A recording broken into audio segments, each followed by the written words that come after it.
হ্যাঁ হ্যাঁ, সমস্যা নেই। আচ্ছা আচ্ছা, ওটা আমি দেখবো না। হ্যাঁ, আসসালামু আলাইকুম। ওয়ালাইকুম আসসালাম। কি অবস্থা তোমার? বড় বিপদে পড়ে আসলাম আপনার কাছে। আমার মা আজ কয়দিন ধরে অসুস্থ। ওষুধ যে কিনবো হে কেনার টাকাও নাই। দুপুরে যে ভাত খাবো, ভাত কেনার টাকা আমার কাছে নাই। আপনি যদি কিছু সাহায্য করতেন। আচ্ছা, সমস্যা নাই। তাহলে তুই তোর মাকে নিয়ে পাবনা মেডিকেলে ভর্তি কর। আমি এখান থেকে ফোন করে কয়া দিচ্ছি। আর তুই বাড়িতে যা। আমি যেভাবে হোক তোর বাড়িতে কিছু টাকা পাঠানোর ব্যবস্থা করতেছি। তোর চিন্তা করতে হবে না, তুই যা। নেতা, আপনার জন্য আমি খুব ভরসা করলাম। আপনার জন্য আমার মাটা বাঁচবেনি।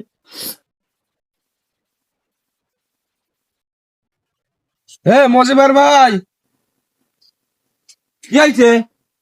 ওই দক্ষিণ পাড়া হৃদয়ের মা বলে খুব অসুস্থ।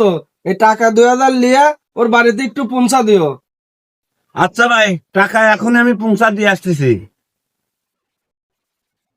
হুসাই, দক্ষিণ পাড়ার হৃদয়ের মা বলে খুব অসুস্থ, এই 1000 টাকা পৌঁছা দিয়ে আসো গা।